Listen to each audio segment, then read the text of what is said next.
এইগৰাকী সাংবাদিকক সম্ভাষণ জ্ঞাপন সকলোৰে পৰা এজনে হাত চাপৰি বিচাৰিলোঁ আমি প্ৰত্যেকগৰাকী শিশু প্ৰতিযোগী কিডছৰ প্ৰত্যেকগৰাকী প্ৰতিযোগী কপিৰ আহ্বানৰে এগৰাকী জনপ্ৰিয় মডেল তেখেতে নতুন প্ৰজন্মৰ ছাত্ৰ ছাত্ৰীসকলৰ বাবে এখন মঞ্চ প্ৰদান কৰিছে আমি এই মুহূৰ্তত কপিৰ আহ্বান বাইদেউ বহুতো ধন্যবাদ জ্ঞাপন কৰিছোঁ আৰু এই প্ৰতিষ্ঠানখিনি আমি সৰ্বাংগ সুন্দৰ সফল হোৱা কামনা কৰিছোঁ আৰু বিশেষভাৱে মই মোৰ শ্ৰদ্ধাৰ অসম অন্যতম জনপ্ৰিয় চেটেলাইট চেনেল যোৰহাটৰ জ্যেষ্ঠ ব্যুৰ'চিপ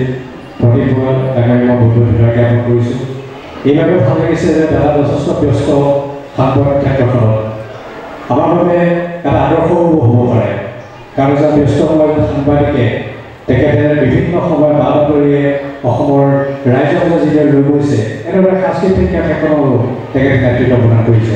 আমি আশা ৰাখিছোঁ হয়তো মই যিদৰে মোৰ শ্ৰদ্ধাৰ সাংবাদিকসকল আছে তেনেদৰে মই সাংবাদিক নহ'বও পাৰোঁ কিন্তু মই ভাবোঁ যে জ্যেষ্ঠসকলক ত্যাগ কৰি নতুন প্ৰজন্মৰ চিন্তা কৰি বিভিন্ন সময়ত কাম কৰি আছোঁ আমাৰ প্ৰদীপ বৰা দাদাকে প্ৰমুখ্যে কৰি ইয়াৰ উপবিষ্ট শ্ৰদ্ধাৰ সাংবাদিকসকল সকলোৱে সুস্বাস্থ্য হৈ থাকক কাৰণ যান্ত্ৰিকতাৰ যুগত আপোনালোকে সকলোৱে জানে এক হ'ল সাংবাদিক ক্ষেত্ৰখনত জড়িত ব্যক্তিসকলৰ খাবৰ সময় নাই টোপনিৰ সময় দিবলৈ সময় নাই আৰু ঠিক তেনেদৰে এই ব্যক্তিসকল যদি সুস্থ হৈ যদি থাকে তেনে সমাজখন সুস্থ হৈ থাকিব এইবাৰ মই বিশেষভাৱে দীঘলীয়া বক্তব্য নাৰাখোঁ মই বন্ধুবৰ ৰঞ্জক সমানে আমি ধন্যবাদ জ্ঞাপন কৰিছোঁ যোৰহাটৰ এই মহানিজ চিন্তা তেখেতে খুব সুন্দৰভাৱে সহযোগিতা আগবঢ়াইছে আজি ভোগকৰ ৰূপত পুনৰবাৰ বিশিষ্ট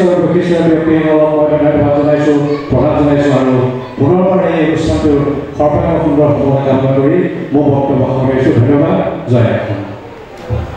ধন্যবাদ বৰুৱা ইমান সময় খুব চমুত তাৎপৰ্যপূৰ্ণ মন্তব্যৰে আমাক উৎসাহিত কৰাৰ বাবে অতি ব্যস্ততাৰ মাজত আমাৰ মাজত উপস্থিত হ'ল অমৰ বৰা ডাঙৰীয়াক আন্তৰিক ধন্যবাদ জ্ঞাপন কৰি তেখেতক আসন গ্ৰহণ কৰিবলৈ অনুৰোধ জনাইছোঁ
ধন্যবাদ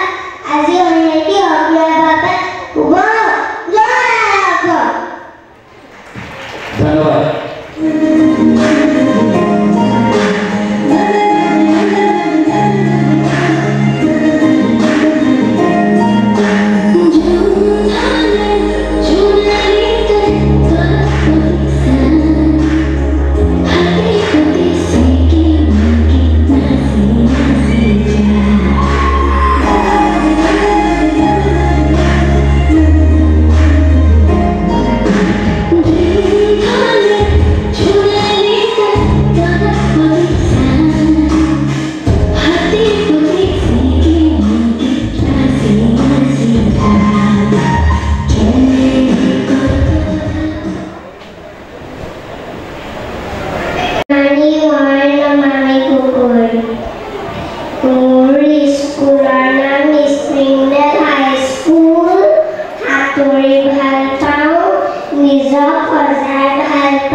বোৱা মেখেলা চাদৰ ধন্যবাদ শুভ সন্ধিয়া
আজি অনুষ্ঠানৰ মূল আকৰ্ষণ দুগৰাকীকৈ অসমৰ দুটা ক্ষেত্ৰৰ লগত জড়িত দুগৰাকী বিশেষ ব্যক্তি আজি ৰাইজৰ আগতে অকমান উদ্যোক্তাসকলে সম্ভাষণ যচাব তেখেতসকলৰ জীৱনজোৰা কৃতি সাধনাৰ বাবে গতিকে দুগৰাকীকে মই মঞ্চলৈ আমি আহ্বান জনাব বিচাৰিছোঁ আপোনালোকৰ এজাৰি বিপুল হাত চাপৰি আৰু হৰ্ষধ্বনিৰ মাজেৰে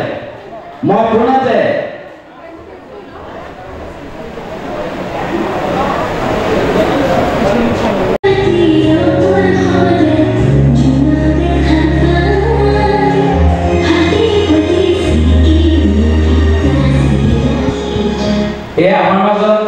অসমীয়া চলচ্চিত্ৰ জগতৰ মহময় চিৰসেউজ অভিনেত্ৰী আমাৰ অতি শ্ৰদ্ধাৰ মৰমৰ গীতাৱলী ৰাজকুমাৰী গতিকে নামেই যাৰ পৰিচয় মই কৈছোঁ তেখেতৰ কথা কৈ শেষ কৰিব নোৱাৰি মাত্ৰ এটা কথা কওঁ তেখেতক বিভিন্ন জেগাত মানুহে কয় আপুনি খুব মহময় আপুনি ইমান ধুনীয়া কিয় তেখেতে তেতিয়া এটা কথা কয় সেই কথাটো মোৰ মনত ৰৈ গ'ল যে ভগৱানৰ সৃষ্টি চবেই ধুনীয়া ভগৱানে থাপ্পা এটা মাৰি দিয়ে তেনেকৈ পৃথিৱীলৈ মানুহ আহে কিন্তু আটাইতকৈ ধুনীয়া হ'ব লাগে মানুহৰ মনটো মই কোৱা কথা নহয় তেখেতে কোৱা কথা সেইকাৰণে মনবোৰ যাৰ ধুনীয়া সি সদায় ধুনীয়া হৈ থাকে গতিকে এগৰাকী ধুনীয়া মনৰ ধুনীয়া অভিনেত্ৰী গীতাৱলী ৰাজকুমাৰী পুনৰ এজনী জোৰদাৰ হাত চাপৰি আপোনালোকৰ পৰা আৰু আজি এই মাহতে উদ্যোক্তাসকলে তেখেতক মৰম যাচিব বিচাৰিছে যে নৰ্থ ইষ্টৰ পপুলাৰ অভিনেত্ৰী হিচাপে জনপ্ৰিয় অভিনেত্ৰী হিচাপে তেখেতক এইখন পবিত্ৰ মঞ্চতে সন্মান প্ৰদান কৰিব বিচাৰিছে মই উদ্যোক্তাসকলৰ হৈ আসাম সুপাৰষ্টাৰ 2025ৰ স্বত্বাধিকাৰ হোৱা বিশিষ্ট মডেল পপি ৰাভা আৰু তেওঁৰ সহযোগী আকাশ শইকীয়াক তেখেতক আমাৰ এখন হেঁপাহৰ অসমীয়াৰ স্বাভিমান বিহুৱান এয়া পপি ৰাভাই এখন বিহুৱানেৰে এইগৰাকী মৰমৰ অভিনেত্ৰীক সম্ভাষণ জ্ঞাপন কৰিছে তাৰ পাছতে আমাৰ এখন আদৰৰ চেনেলেৰে তেখেতক সম্ভাষণ জ্ঞাপন কৰিছে এয়া জনপ্ৰিয় মডেল পপি ৰাভাই তাৰ পাছতে তেখেতক এখন মানপত্ৰ আগবঢ়োৱা হৈছে মানপত্ৰখন এয়া প্ৰদান কৰিছে পপি ৰাভাই আৰু এটা অসমীয়াৰ আভিজাত্য প্ৰতিকাৰী জাপি প্ৰদান কৰিছে আকাশ শইকীয়া ডাঙৰীয়াই লগতে এটি স্মাৰক আৰু এটা উপহাৰ টোপোলাৰে তেখেতক সম্ভাষণ জ্ঞাপন কৰা হৈছে Youth Skill and Livelihood Association দ্বাৰা আয়োজিত এই বৰ্ণাঢ্য ফেশ্বন শ্ব'ৰ প্ৰতিযোগিতাৰ মাজত এইগৰাকী অভিনেত্ৰী এইদৰে মৰম আৰু সম্ভাষণ জনাবলৈ পাই উদ্যোক্তাসকল যথেষ্ট ধন্য হৈছে পুনৰবাৰ আপোনালোকৰ পৰা অভিনেত্ৰীগৰাকীৰ পৰা বেজাউৰি হাত চাপৰি বিচাৰিছোঁ তেখেতৰ যি অভিনয়ৰ সাংস্কৃতিক যাত্ৰা এই যাত্ৰা অনিৰ্বাণ আৰু অনিৰুদ্ধ হওক এইদৰে তেখেতে সুন্দৰ মনোমুখী অভিনয়েৰে অসমীয়া দৰ্শকক নতুন নতুন ছবি উপহাৰ দিয়ক ৰাইজৰ হৃদয়ৰ মণিকোঠাত এটুকুৰা উজ্জ্বল প্ৰজ্বল কহিনুৰ দৰে জিলিকি ৰওক আমি শিল্পীগৰাকীলৈ মাইক্ৰফোন আগবঢ়াই দিছোঁ তেখেতৰ মনৰ অনুভৱ ব্যক্ত কৰিবলৈ বহুত ধন্যবাদ সকলোলৈকে উদ্যোক্তাসকললৈ লগতে আজিৰ অনুষ্ঠানৰ